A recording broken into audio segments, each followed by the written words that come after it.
দ্বিতীয় নম্বরে আসে ঈসা আলাইহিস সালাতু ওয়াস সালামের মা ছিল, বাবা ছিল না। কি ছিল?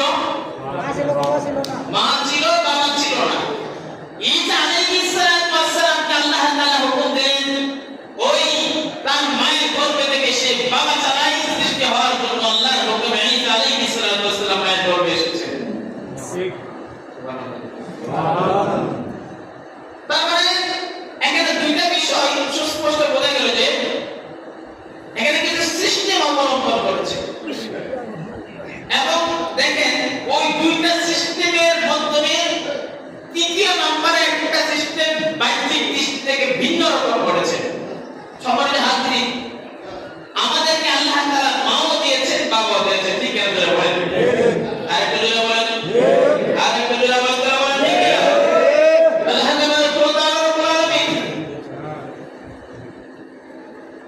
মানব জাতির মাধ্যমে আখির জামানার পয়গম্বর মুহাম্মদুর রাসূলুল্লাহ সাল্লাল্লাহু আলাইহি ওয়াসাল্লামের উম্মতকে মাও দিয়েছেন, বাবাও দিয়েছেন। এতে কি কল্যাণকর নাকি অকল্যাণকর?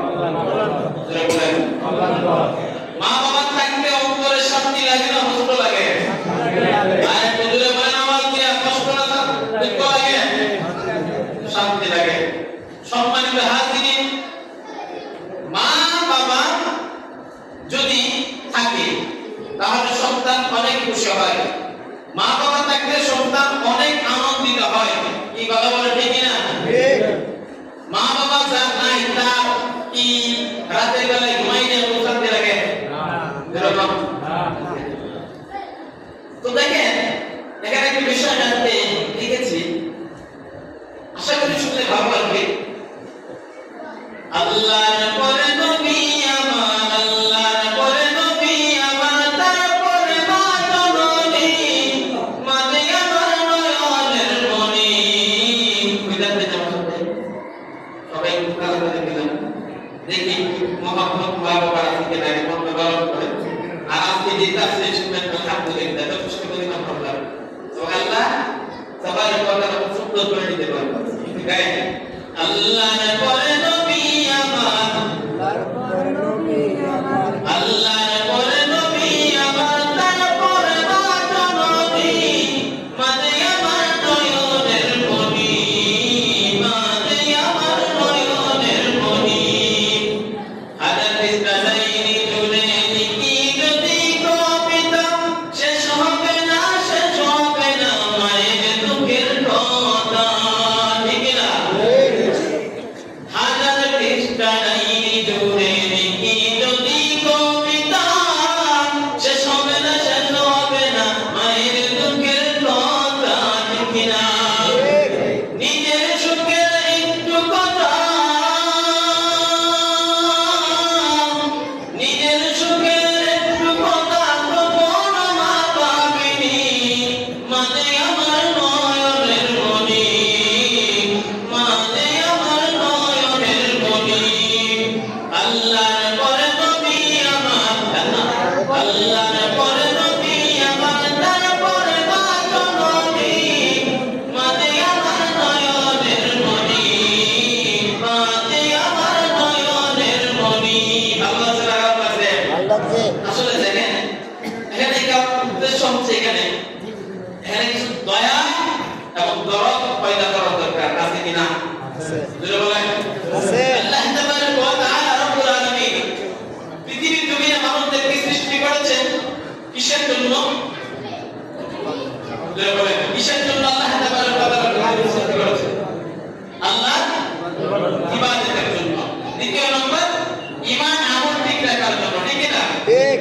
সম্মানিত হাজিরিন, আমি এই দুইটা বিষয়কে আমি স্পষ্ট ভাষায় বলেছি আপনাদেরকে, আগে কথাগুলো বুঝতে পারছেন যে মানুষদেরকে কিছু সিস্টেম অবলম্বন করে সৃষ্টি করেছে এবং এই সিস্টেমের মাধ্যমে আল্লাহ তাবারাক ওয়া তাআলা লাউহে মাহফুজ থেকে তার বন্ধু তার হাবিবকে আল্লাহ তাআলা 30 বার কোরআন নাযিল করেছেন।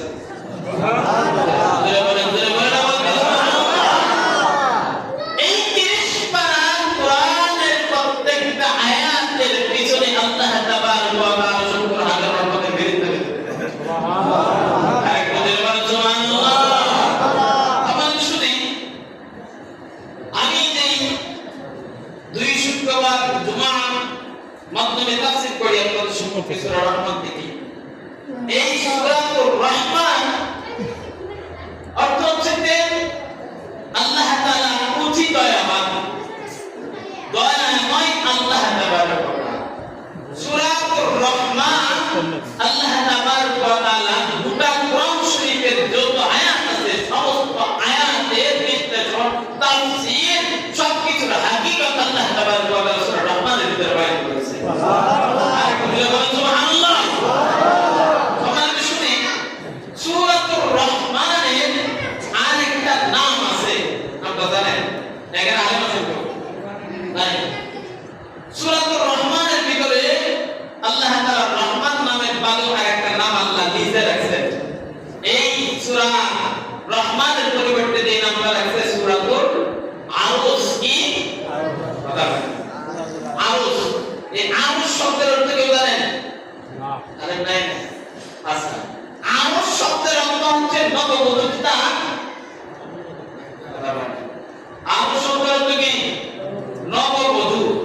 পৃথিবীর জমিনে জানে বাংলা দুইটা সিস্টেম আল্লাহ তাবারক ওয়া তাআলা মানুষকে সৃষ্টি করেছে। ওই সিস্টেমের মাধ্যমে আল্লাহ আরশ শব্দটাকে সূরা রহমানের ভিতরে নিযুক্ত করেছে। কোন সূরার নাম আল্লাহ পরিবর্তন করে নাই, কিন্তু সূরাতুল রহমানের পরিবর্তে আল্লাহ তাআলা একটা নাম রাখলেন সূরাতুল আরশ। অর্থাৎ সমস্ত গোটা কোরআন শরীফের প্রত্যেকটা আয়াতের কোরআন শরীফের পরিবর্তে কোরআন শরীফের নববধূ আল্লাহ তাআলা সূরাতুল রহমান দিয়ে নিযুক্ত করেছেন। সুবহানাল্লাহ। তাকবীর আছে সুবহানাল্লাহ।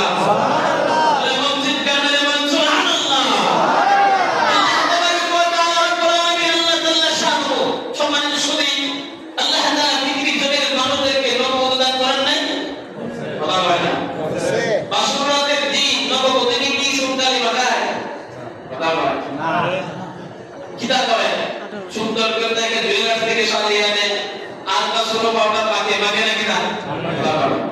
এই বাসুরাতের মাধ্যমে যেরকম ভাবে সুন্দর করে তৈরি করে রূপবতী গুণবতী বানায়, আল্লাহ তাবারক ওয়া তাআলা কোরআন সূরা রহমানকে এমন ভাবে জুয়েলার থেকে আরো সুন্দর করে সাজিয়েছে। সুবহানাল্লাহ। আর বলেন সুবহানাল্লাহ।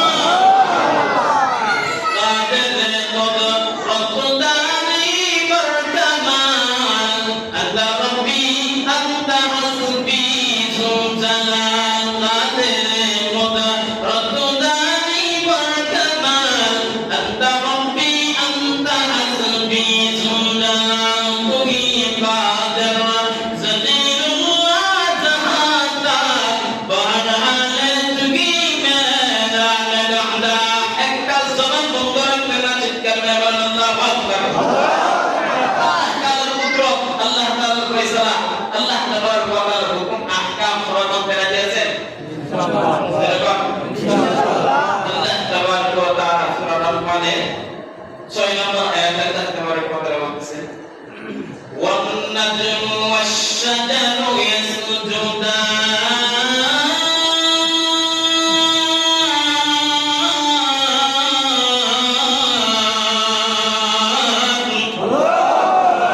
যদি একটা জবান আজকে বন্ধ আছে কসম আল্লাহ খারাপ হবে। গানের মঞ্চে কেন্দ্র করে করে মঞ্চ বাইকেও লাগা করে এদিকে কি আছে না নাই? গানের মঞ্চ বাইকে ভালো না? তাই যে এটা কোরআনের বয়ান হচ্ছে, এখানে আল্লাহ নিজে বয়ান করতেছে। তুই জবান বন্ধ রেখেন না, মনে রেখেন খারাপ হবে বাইরে। النجم والشجر يسجدان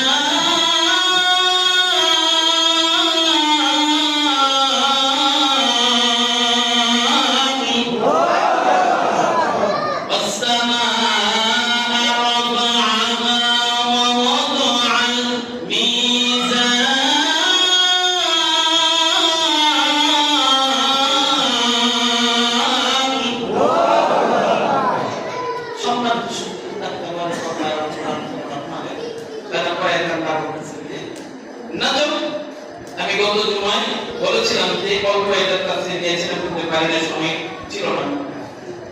তারকারা যেগুলো আসমানে আকাশের মাধ্যমে তারকারা দিয়ে আছে, এই এক একটা তারকার কতটুকু দৈর্ঘ্য হবে, কতটুকু বড় হবে তারকারা, এগুলো সম্বন্ধে শুনি। একটা তারকা যদি ওই আকাশ থেকে জমিনে পড়ে, জমিন সব কিছু মরুভূমি হয়। জমিন যা কিছু আছে জমিনের মাধ্যমে যত কিছু সব কিছু পরিষ্কার হয়। তাআলা এই তারকার জন্য আমি তারকাগুলো রাখছে ওই আল্লাহ এই তারকাগুলোর পাওয়ার কম না বেশি বুঝে বলেন ইমানদারদের পাওয়ার কম না বেশি আল্লাহ বলেছে ওয়াসাজার গুনাহওয়ালা গাছ যেটার গুনাহ আছে আগে নাই ওটার কথা বলতেছে ওই গাছের পাওয়ার কম না বেশি যার বাপ নাই মা আছে বাংলা নাই বাপ নাই যার মা আছে ওর সমাজের মাধ্যমে মানুষ তার ক্ষমতা কতটুকু থাকে দুর্বল থাকে না শক্ত থাকে যার ভিতরে ঈমান নাই বেনা বুঝে এত দুর্বল না ক্ষমতাবান মা কথা এখন বুঝছে ঈমানদার আছে তুহিদার আছে মাথায় না তার গালের মাধ্যমে দাঁড়িয়ে আছে এ মানুষের সমাজে যদি হাতে মানুষের সামনে দাঁড়িয়ে বই বই বই जो उससे बनता है उससे हटा उससे बनता है वो नहीं सब कोई नहीं और सबसे बड़ा बच्चा है वो हमेशा से है और हमेशा रहेगा मानव विजय ने সম্মানিত শুনে আল্লাহ তাবারক ওয়া তাআলা রব্বুল আলামিন বলেছেন আকাশের মাধ্যমে আমি আল্লাহ আদম রেখেছি তারকাগুলো আর জমিনের মাধ্যমে আমি আল্লাহ সাগর রেখেছি পর্বতপূর্ণ অক্সিজেন ভরপুর সুবহানাল্লাহ ইয়াসজুদান এর বাহ্যিক একটা অর্থ আছে কোন কোন হাদিসের রওয়াত কোন কোন হাদিসের তাফসীরের মাধ্যমে আছে একাকিত্ব তাফসীর বা হাদিসের একটা বর্ণনা নেই আর সুনানে তিরমিজির মাধ্যমে আছে যে সুনানে তিরমিজির মাধ্যমে বলছে যে মানুষ সহকারে জমি সহকারে এবং গাছপালা কীটপতঙ্গ যা কিছু সব কিছু আল্লাহর সিজদায় পড়ে আছে সুবহানাল্লাহ আর একটু জোরে বলেন সুবহানাল্লাহ আর একটাই ওয়াসাদার শুধু গাছগুলোকে একাধিক ভাবে বোঝানো হয়েছে কারণ গাছের কোনো জবান নাই আছে এখন না নাই আসলে কইতে না থাকবে জমিনের কোন জায়গায় দাঁড়ায় আপনি পানি দিয়ে কি করতেছেন মনে রাখতেছেন তো নিগা রাখতেছেন তো দেখা আছে দেখা আসলে দিনে জবাব দিতে পারবেন সম্মানিত শুধু আল্লাহ তাবারক ওয়া তাআলা রব্বুল আলামিন এই কথা নাই সূরাতুর রহমানের সাথে পায় আল্লাহ বলতেছে ওয়ান নাজমু ওয়াশ-শাজারু ইয়াসজুদান আল্লাহ রব্বুল আলামিন সূরা রহমানের ভিতরে যেমন করে দয়া মায়া পূর্ণ বরকতপূর্ণ বয়ান করেছেন আল্লাহ রব্বুল আলামিন সূরাতুর রহমানের ভিতরে পৃথিবীর মানুষরা করে সত্য আসমান সত্য জমিন আল্লাহ গবেষণা করেছেন ওটা কোরআন শরীফের বয়ান আল্লাহ তাবারক ওয়া তাআলা সূরা রহমানের ভিতরে বয়ান করে দিয়েছেন জোরে বলুন সুবহানাল্লাহ আল্লাহ রাব্বুল আলামিন পৃথিবীর মানবজাতিকে লক্ষ্য করে বলতেছেন ভালো করে বলবেন কাদেরকে লক্ষ্য করে বলবেন মানবজাতিদেরকে খলাকাল ইনসান মানুষ সৃষ্টি করেছেন কে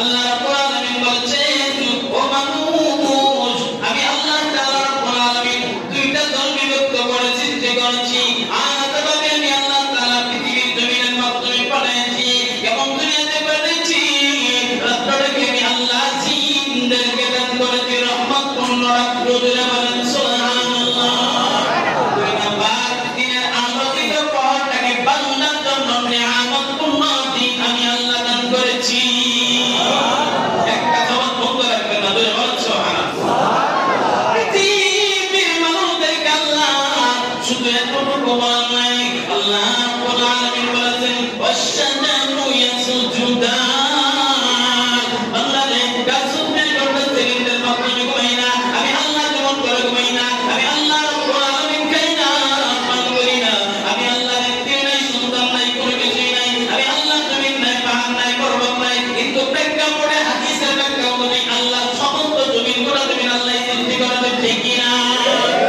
আল্লাহ রাব্বুল আলামিন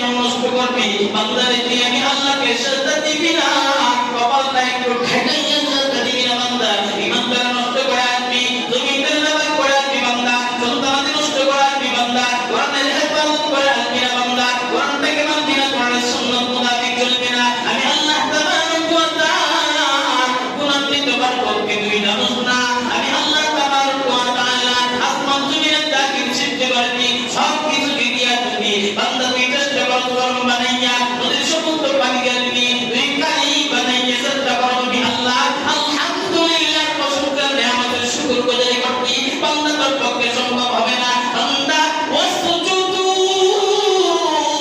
বান্দা এই একটা বাক্যের ব্যাখ্যায় আমি আল্লাহ বলেছি বান্দারে তুই শুধু চেষ্টা দিয়ে আমি আল্লাহর একটা বার ডাক দে সব অপূর্ণ জিনিস পূর্ণাঙ্গ জিনিস আমি আল্লাহ বানায়া দেব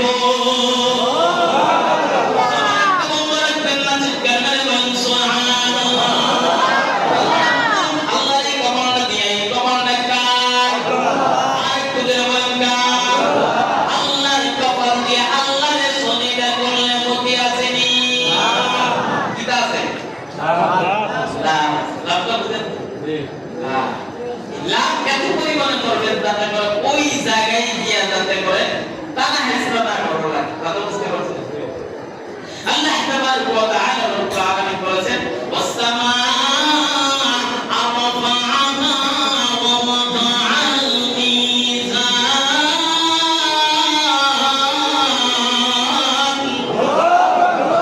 আল্লাহ রব্বুল আলামিন বলেছেন আমি আল্লাহ তাআলা আকাশকে উঁচুতে নির্মাণ করেছি বান্দা তোর যেন কষ্ট না হয় আল্লাহু আকবার আরেকটু জোরে বলেন আপনাদের বোঝাই বানাইছে আল্লাহ অনেক উপরে বান্দার যেন কষ্ট না আমি আল্লাহ তাবারক ওয়া তাআলা জমিনকে মন্দভাবে সৃষ্টি করেছি সমানভাবে সৃষ্টি করেছি বান্দাকে জমিনের মাধ্যমে বান্দার বিতরণ করা লাগবে বান্দার যাতে করে কোনো কষ্ট না হয় বান্দা যেন জমিনের মাধ্যমে বিতরণ করতে আমি আল্লাহর কাছে নালিশ না দেই জন্য আমি আল্লাহ মন্দভাবে জমিনটাকে সুন্দর করে বেঁচে রাখছি জমিনটাকে দানা করতে বন্ধ করেছি জমিনের যা কিছু আছে বান্দার হুকুম মোতাবেক বান্দার আদা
কিতাব হইলে শাহনাজ মাদ্রাসার জমিন আছে কিনা? আমরাই কেন এই জমিনে বিচরণ করতেছি, ঠিক কিনা? আর কেউ নাই? এরা আছে ভাই ভাতিজা চাচা নানা দাদা ফুফু খালা এগুলোই তো নাকি নাম আছে? মা খালাকাতুল জিন্না ওয়াল ইনসা ইল্লা লিয়াবুদুন, ঠিক না? জিন এবং ইনসান দুটা জাতি আল্লাহ পৃথিবীর জমিনে বিচরণ করছে কিনা? বাইরে আমার লক্ষ্য করে বুঝেন আল্লাহ বিধান চক্রের প্রতি মানুষদের করালে আল্লাহর মাধ্যমে মাপকাঠি বানাইব কিনা করব? মাপকাঠি কেমন মাপকাঠি বানাইব জানেন নি? আপনার এই গলার উপরটাকে কতটুকু জমিনে ঝুঁকাইয়া সেজদা দিছিল বাবা, বিধানের কাদাই পাল্লা এর দাড়ি পাল্লা আরেকটা উপরটাকে আজিজি দাড়ি পাল্লাটার মাধ্যমে যখন ইবি বেঈমান করবে বেনামাজি উঠবে, বেনামাজি এই দাড়ি পাল্লার মাধ্যমে উঠার আগে যখন ফুলছেদের বলে বেনামাজি করা দিলে গুনাহগার করা দিলে শুকর করা দিলে মুশকুর করা দিলে হাইনা ধরে বেরা দেবে নিজের মাধ্যমে বড় নদীর মাধ্যমে জাহান্নামের কুফের মাধ্যমে এমন ভাবে দাড়ি পাল্লা তো উঠতেই পারবে না। জাহান্নামী ফেরেশতারা অগ্নিকুণ্ড একটা দাঁড়ানো হাতুড়ি নিয়ে তার মাথার মাধ্যমে আঘাত করবে, মাথার মগজটা সিধা জমিনের মাধ্যমে পড়ে যাবে, আসরের মাঠের মাধ্যমে পড়ে যাবে, দাড়ি পাল্লার সামনে পড়ে যাবে, দাড়ি পাল্লা চতুর্দিকে বিধানের পাল্লা চতুর্দিকে পড়ে যাবে। আল্লাহ রাব্বুল আলামিন অর্ডার দেবে, ও জাহান্নামী ফেরেশতারা তার মাথার মাধ্যমে কেন এত দূরে আঘাত করবা? প্রভু গো, আপনি তো সব কিছুই জানেন, আলিমুল গায়বি ওয়াশ শাহাদাত ওয়ার রহমানুর রহিম। প্রভু আপনি তো গায়বের মালিক, আপনি তো কোনো কিছু না জানাবে কিনা? রব্বুল আলামিন তারপরে কেন আমাদেরকে প্রশ্ন করেন? আল্লাহ রাব্বুল আলামিন সূরা রহমানের ভিতরে বলতেছেন, ওয়া বিআইয়ি আলা'i রাব্বিকুমা তুকাযযিবান। সবাই কেমন বলবেন আল্লাহু আকবার? আরে কিছু জায়গায় বলতেন নাকি আল্লাহু আকবার? আল্লাহ রাব্বুল আলামিন ফেরেশতাকে প্রশ্ন করলেন, কি তা বললেন? ফেরেশতাকে প্রশ্ন করলেন, যে প্রশ্ন করছে আল্লাহ নিজে, ফেরেশতা কি তা করছে? আল্লাহ। এখন এই আয়াতটা কোরআন শরীফের ভিতরে হাফেজ বলে এখানে নাই 31 বার আল্লাহ নিজে, উনি এই 31 বার এই আয়াতটা তেলাওয়াত করছেন। এই কথা ঠিক না? আমি তোমরা কতবার তেলাওয়াত করছেন আল্লাহ? 31 বার। কতবার? এখন এখানে একটা প্রশ্ন থাকে, মনে করেন আমরা একটা ভুল সমাজের মাধ্যমে পড়ে আছি, বলবো তাফসীরের নবী কথা বলে না, যেহেতু এটা ফিতনা নিয়ে চলতেছে সমাজে। অনেক মানুষ বলে যে একজন হাফেজে 100 জনকে জান্নাতে দেয়, অনেক মানুষ বলে একজন আলেমে 1000 জনকে জান্নাতে দেয়। হাদিসটা কতটুকু প্রসিদ্ধ জানা দরকার আছে না নাই? না এই ফটো ময়দানের মাধ্যমে লাঠি নিয়ে মারামারি শুরু করবো, জানা তো দরকার আছে। কারণ কিছু কিছু বিষয় আছে জানা দরকার। তিরমিজি শরীফের হাদিস, আবু তালহা ইবনে আবু তালিব, আবু তালহা ইবনে আবু তালিব হাদিস থেকে বর্ণিত হাদিস, আল্লাহ রাসূল সাল্লাল্লাহু আলাইহি ওয়াসাল্লাম বলে দিয়েছেন, হাদিসটা এই যে আবু তালহা হাদিস একটা হাদিস আছে, তাও এই হাদিসটা দুর্বল। কি বাবারা বাবারা বলে শক্তি দেয় নেই, শক্তি দাঁড়ায় বলে তাতে দেয় অসময়ে কই গেলে না আমাদের কিন্তু দাঁড়ানো কিন্তু বাড়ে করে এরকম না। হাদিসটা সম্পর্কে হাদিসের মোতাবেক অনুযায়ী ব্যাখ্যা অতিরিক্ত দুর্বল হাদিস। একটা হাদিস আছে, একজন হাফেজে জান্নাতে দিতে পারে সুপারিশ করে, অতি দুর্বল একটা হাদিস। আবু তালহা ইবনে আব্দুল তালিব। সম্মানিত শুনি, এখানে উল্লেখযোগ্য কোন হাদিসের কোন স্তর নাই যে 100 জন দিবে 1000 জন দিবে এরকম না। হ্যাঁ, জান্নাতে সুপারিশ করে নেওয়ার অধিকার যেখানে হাসরের ময়দানে নবীরা পর্যন্ত রব্বি আমসি রব্বি, সেখানে আমি তো সুপারিশ করব না এটা। আলেম, মুফতি সাহেব, মুহাদ্দিস, পীর সাহেব, বুজুর্গ, তাবেঈন, সাহাবায়ে পারবে তো? হাসরের ময়দানে যেখানে ইয়ানসি নফসি জবান আছে দেখি শেষ সুপার এই সুপারিশ করবে নাকি? সম্মানিত শুনি, বিষয়টা জানা দরকার। এখানে কোনো ইয়া নেই যে 100 জন দিবে এটা সহিহ হাদিস সহিহ ভুল কোন আলেম 1000 জন নিতে পারে না এই হাদিস তিরমিজি শরীফের বর্ণনা আছে যে যদি কেউ ঈমানদার হয় যদি কোন হাফেজ আমলদার হয় সে কোরআনের তাফসীর কারক হয় কোরআন তাফসীরের মাধ্যমে মানুষ জীবনে মিথ্যা কথা বলে নাই ভালো করে বুঝবেন জীবনে মিথ্যা বলে নাই জীবনে মিথ্যাচার পাপাচারের মাধ্যমে লিপ্ত হয় নাই জীবনে কোনোদিন কাউকে গালি দেয় নাই কথাগুলো বুঝেছেন কিনা আমি কিন্তু আমার প্রশ্ন করবো উত্তর দিয়ে ঠিক তার জীবনে উইদান্তের অপরাধী নবীদের মতো ভুল করছে এরকম কথা সে নিষ্পাপ সে জীবনে মৃত্যুর আগে মালাকুল মউত আসে তার কাছ থেকে চাই নিয়ে সময় আমি তওবা করি আমার তওবা করার পরে কেন বাঁচা এরকম যদি কেউ হয় বা ফাদখুলি ফি ইবাদ আল্লাহর কাছে প্রিয়তম বান্দা হয় আল্লাহ বলবেন যে তোমার পরিবার থেকে প্রথম তোমার কি কাছে পরিবার থেকে 10 জন ব্যক্তিকে বাছাই করতে পারো কতজন 10 বলেন আল্লাহ কি কইব যদি সে হাদিস বিদ্যা না হয় যদি সে সুদখোর না হয় ঘুষখোর না হয় কাউকে গালি নিয়ে থাকে মিথ্যার সাথে মুনাফিকের সাথে লিপ্ত না হয় ওই ব্যক্তিকে আল্লাহ বলবে যে তুমি তোমার পরিবার থেকে 10 জন ব্যক্তিকে বাছাই করতে পারবা তবে যে 10 জনকে বাছাই করবা তারা যদি ভালো করে বুঝবেন তারা যদি তাদের জাহান্নাম জান্নাত না জাহান্নাম যদি ওয়াজিব হয়ে থাকে তাও যদি এই প্রেক্ষাপটে ওই ইমানদার ব্যক্তি সুপারিশ করে আল্লাহ জান্নাত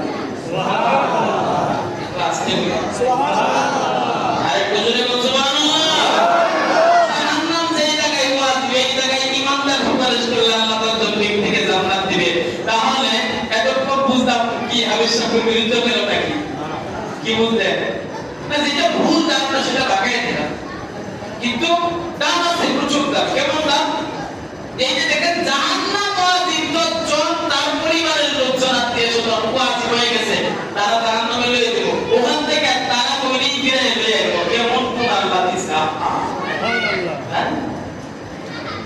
কত পাওয়ার দিছা জানতে পারো কথা সম্মানিত সুধী যাই হোক কথা বুঝতে পারছেন আমার তো আর কোন আলেম যদি তার জীবনে মিথ্যা না বলে মুনাফিকেরা করেছি একই রকম হাদিস এবং হাদিসটা তিরমিজি থেকে অতি দুর্বল সেই প্রেক্ষাপটে যদি ইমানদার হয় বুজুর্গ হয় আলেম হয় ভালো তাফসীরকার হয় ইমানদার হয় তার ঈমান নিয়ে করতে পারে আমল নিয়ে করতে পারে তওবা করে করতে পারে ওই ব্যক্তিকে শাস্ত্রের মাধ্যমে ঘোষণা করে আল্লাহ দেয় যেমন আবু বকরকে আল্লাহ জান্নাতের সার্টিফিকেট দিবেন আল্লাহ বলে গেল আল্লাহ বলে ওই ব্যক্তি যদি সুপারিশ করে আল্লাহ জান্নাত দিবে অথবা তার পরিবার থেকে কথা বুঝতে পারছেন কি তো দেখো আমি আমার আলোচনায় দেই সম্মানিত সুধী যে কথা বলতেছিলাম ওয়াসামা আরফাহা ওয়া ওয়াদা আল মিজান সম্মানিত সুধী মানব জাতিকে আল্লাহ মাপবে দাড়ি পাল্লাটা মাপবে এবং জিন জাতিকে আল্লাহ দাড়ি পাল্লা মাপবে উঠাবে বেনামাজিকে আল্লাহ দাড়ি পাল্লা উঠাইবে আর ঈমানদারদেরকে আল্লাহ দাড়ি পাল্লা উঠাইবে এখন কথা হচ্ছে যে বেনামাজির পাওয়ার বেশি না নামাজি ব্যক্তির পাওয়ার বেশি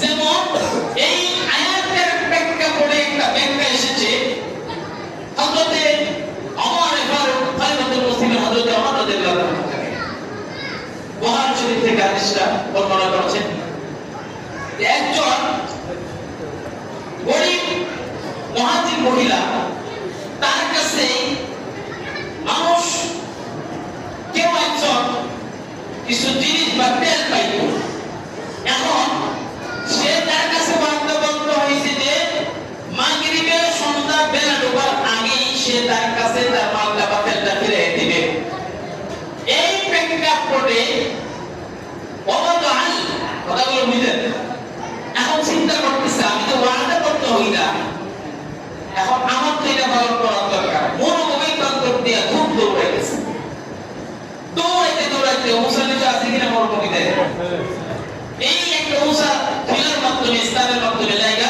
তেল জমে পড়ে গেছে এখন মরুভূমি তো ভালো মাথায় তেল পড়লে কি খাইবো না আস্তে রাখবো এবং যে এই যে তার হাতে যে জিনিস ছিল পাত্রটা ছিল পাত্র দিয়ে বাড়ি বাড়ি করে হাতের বিরুদ্ধে সন্ধ্যার আগে আমি আমার ওয়াদা থেকে আমি কি হইতে চাই নিরাশ হইতে চাই মুক্ত হইতে বাদ দিব না, মরুভূমি প্রান্ত থেকে বিমানে যাবে, তার কথা কখনো নেই। এখন কি করা যায়? একজন ব্যক্তি ডাক দিয়ে বলতেছে যে মা, আপনি কিসের জন্য কান্না করতেছেন? আমি শুনেছি তবে যদি অমরের দরবারে যান তাহলে হয়তো সেখান থেকে কিছু একটা ব্যবস্থা করে দিতে পারে হযরত ওমর।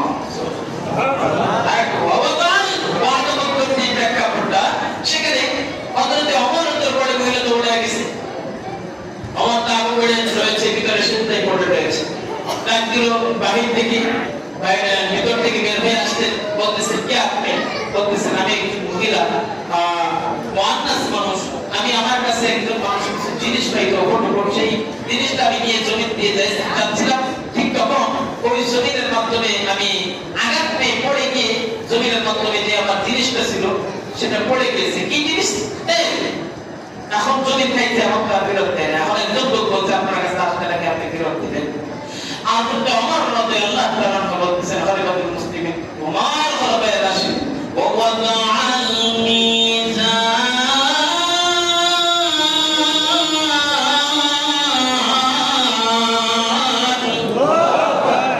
খলিফাতুল মুসলিমিন হযরত ওমর ফারুক রাদিয়াল্লাহু তাআলা তখন ওই মুগিরা দিয়ে বলতেছেন, ওমর রে, জমিন তো আমার কাছে করে না, সুন্দর আমি তো জান্নাতে ফেরত না দিতে পারি, আমি তো আল্লাহর কাছে দোয়া করে দেব, আমি তো আল্লাহর নামে আমি নিযুক্ত করে দেব, আল্লাহ তো আমার নবী বানাইয়া দিবে, বিধানে আল্লাহ তো আমার দ্বারা পার করা সম্ভব হবে না। আল্লাহু আকবার।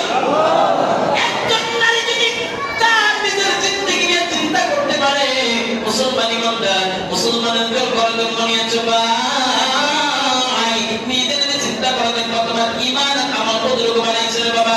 মাথার মাধ্যমে টুপি দিলে শান্তি বিরাজে, অশান্তি দূরে চলে যায়, ঠিক না? আপনাকে মুখের মাধ্যমে দান করলে শান্তি বিরাজে, অশান্তি দূরে চলে যায়। সম্মানিত শুধু একটু ভালো করে বলবেন, হযরত ওমর বলতেছেন, মা গো, আল্লাহ রাব্বুল আলামিন তো সেই ক্ষমতা আমাকে দেয় নাই, কারণ আল্লাহ সেই ক্ষমতা যদি দিত তাহলে আমি ওমর আপনার এই প্রশ্নের উত্তর আমি বলতাম, আসলে ময়দানে আপনার টেনশন করা লাগবে না, অদল মিজান, মিজানের পাল্লাটা আমি হযরতে ওমর ভার করে দিব।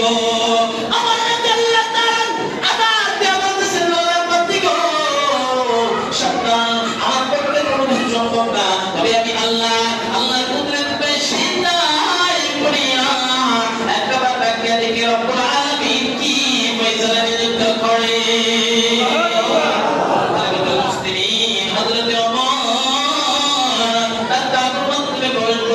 প্রবেশ করিয়া 2 রাকাত নামাজ পড়লেন, 2 রাকাত নামাজ পড়ে হাত টান করতে বলতেছেন, প্রভু জমিনের মধ্যে মানুষ সৃষ্টি করেছো কল্যাণের জন্য, সৃষ্টি করেছো জমিনটাকে সৃষ্টি করেছো বান্দার ইবাদতের জন্য, রব্বুল আলামিন ওই যে বিধানদারি বলতে পারেছো আল্লাহ, তুমি মানবতার জন্য বানাইছো রব্বুল আলামিন। এখন হচ্ছে আল্লাহ যদি আদালত করার জন্য বান্দা যদি কোনো কিছু চায়, আপনি আল্লাহ দিতে দেরি করেন না, ঠিক না?